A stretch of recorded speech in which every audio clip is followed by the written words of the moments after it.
tout le monde. Après ces fêtes de Pessah, du coup nous avons un peu plus de temps pour reprendre l'étude l'éloge de sa femme, de Rav Menachem Beros. Donc nous avons fini la première grande partie, qui était la rencontre avec soi-même, où nous avons vu quel était le but de la création, de Adam, Arishon, le masculin et le féminin, l'importance de certaines tâches du quotidien pour l'homme et pour la femme. Et là, la deuxième partie, elle est plus courte. Il n'y aura que 5 chapitres. Et c'est la citadelle. Donc la citadelle de l'homme, son épouse. En fait, dans cette deuxième partie, il y aura donc l'enseignement du Chida, ce qui se cache derrière Sheva Ishto, donc vraiment ce qu'une femme juive peut apporter au sein de son foyer. Même les goïms disent que derrière chaque homme se cache une grande femme. Et justement, on parlera aussi du candélabre de la femme. Il y aura un très bel enseignement sur Bereshit aussi. Et le Rav Beros détaillera des enseignements sur Eshet Raïl. Donc les allusions, phrase par phrase, c'est vraiment très beau. Donc, cette partie commence avec une citation de Rabbi Yossi qui dit « Je n'ai jamais appelé ma femme, mais ma maison ». Ça, c'est dans le traité Shabbat. Alors, le Exode, donc Shemot, commence en disant « Et voici les noms des enfants d'Israël venus en Égypte, Yaakov, un homme et sa maison, ils sont tous venus. » Donc, premier chapitre, la maison du bonheur. Nos maîtres nous enseignent que ce furent là les meilleures années de la vie de Yaakov Avinu. Il put profiter pleinement et dans la tranquillité du fruit de son travail, qui était d'avoir formé une descendance cachère. Nos sages disent qu'il ne put parvenir à cette situation que grâce à ses épouses, qui furent les citadelles de sa volonté. Sans elles, il n'aurait pu réussir à atteindre toutes ses aspirations. Et une allusion se trouve derrière le mot Tov, 17. Car il fait référence au verset dans Bereshit où on dit « Il n'est pas bon que l'homme soit seul, je vais lui faire une aide face à lui. » Donc, être seul, ce n'est pas Tov, mais dès que l'homme est accompagné de son aide, de son épouse, ce lien devient Tov. C'est d'ailleurs ce qui est sous-entendu dans l'expression « Yaakov ish u beto », un homme et sa maison. Donc ici, on ne parle pas de la maison faite de pierre, on parle évidemment de la femme, mais c'est aussi ce qui se cache derrière. Par exemple, en anglais, on dit « home sweet home », on ne dit pas « house ». « House », c'est vraiment le bâtiment, mais la maison, c'est tout ce qu'il y a à l'intérieur. Quand on dit une maison accueillante, une maison chaleureuse. C'est pour ça d'ailleurs que nous, le peuple juif, il a souvent déménagé, a été chassé, exilé de pays en pays. Mais finalement, comment nous avons fait pour survivre à ces épreuves horribles? Et tout simplement parce que notre richesse n'était pas dans les bâtiments. C'était la famille, le couple, ses grands-parents, ses grandes-mères, nos parents aussi qui ont été un exemple. Et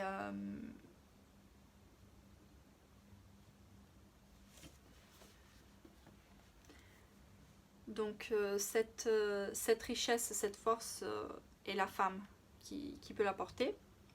Là, on nous enseigne justement que dans le mot Bereshit, donc pour le commencement, nous trouvons le mot Baït. Donc ainsi la maison se situe dans la dimension même de la création. Elle est intrinsèquement liée au projet divin de créer et être à l'image de Dieu, un être possédant de merveilleuses facultés, un être destiné à devenir l'ami de son créateur. Donc le véritable Adam au sens propre du terme est le couple, constitué de Ish ve Isha, l'homme et de son épouse.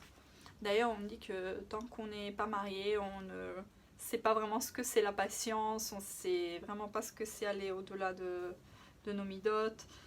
Moi je vous dis, pour l'instant cette année je n'ai pas eu un mari, j'ai eu un chien. Contre toute, toute statistique, probabilité, enfin voilà, je ne veux pas parler de moi, mais voilà, nous on prie pour avoir une maison, une famille et tout, mais lorsqu'il a commencé à toucher à ma bibliothèque, voilà, on oublie en fait, je sais pas qui de vous a encore des petits frères en bas âge, mais on oublie que ça détruit toute la maison et tout, donc nous on est dans notre petit reconfort. Mais lorsqu'on est déjà deux, on est deux, lorsqu'on doit piloter la même voiture, donc il faut un pilote, un copilote. Voilà, c'est pas facile. Donc, ce projet divin parcourt le fil de l'histoire humaine, poussant les hommes à toujours vouloir poursuivre le but d'une amitié éternelle. La principale priorité se trouve être la Torah. Par le biais de son étude et par l'intermédiaire des commandements qu'elle énonce, elle transmet à l'homme la lumière primordiale et nécessaire à la vie de l'âme.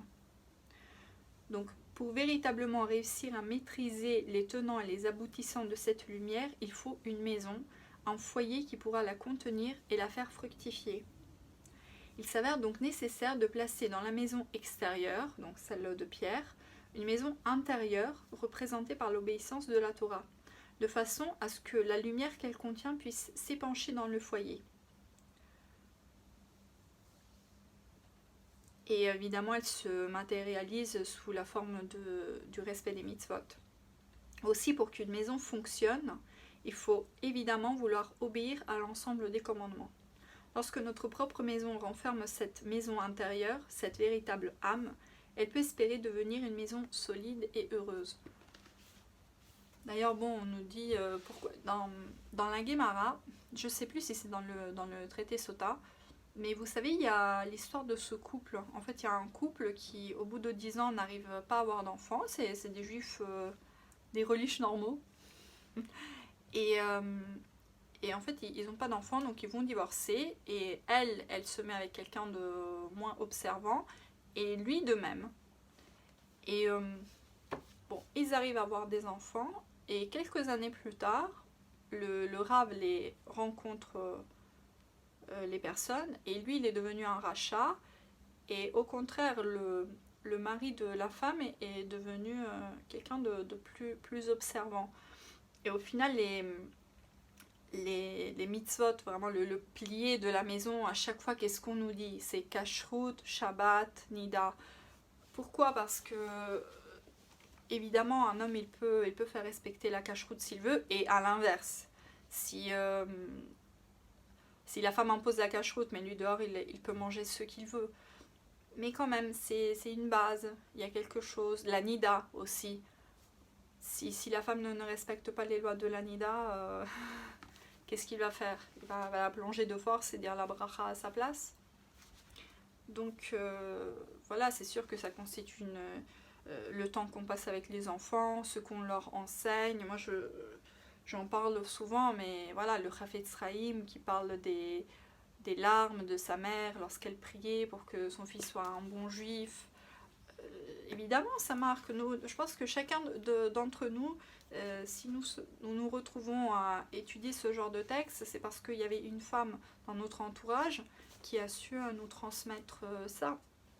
D'ailleurs, la transmission, chez nous, ça passe par la femme et pas par l'homme. Donc, avançons. L'entière structure de la maison, sous tous ses aspects, qu'ils soient spirituels ou physiques, dépend de la femme seule. C'est elle qui est le chef d'orchestre. C'est elle qui est comparée au Kohen Gadol au sein du Beth Amikdash. Donc cette lumière qui atteint les sommets lors des 17 dernières années de vie de Yaakov Avinu sont marquées dans le 10e chapitre 23e verset. Et pour tous les enfants d'Israël, il y eut la lumière dans leur demeure.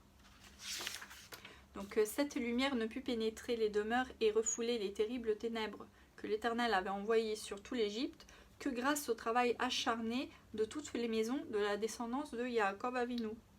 C'est ainsi que la lumière de la Torah put resplendir au sein des foyers juifs. Les femmes juives en Égypte furent à l'exacte image de leur mission sur terre.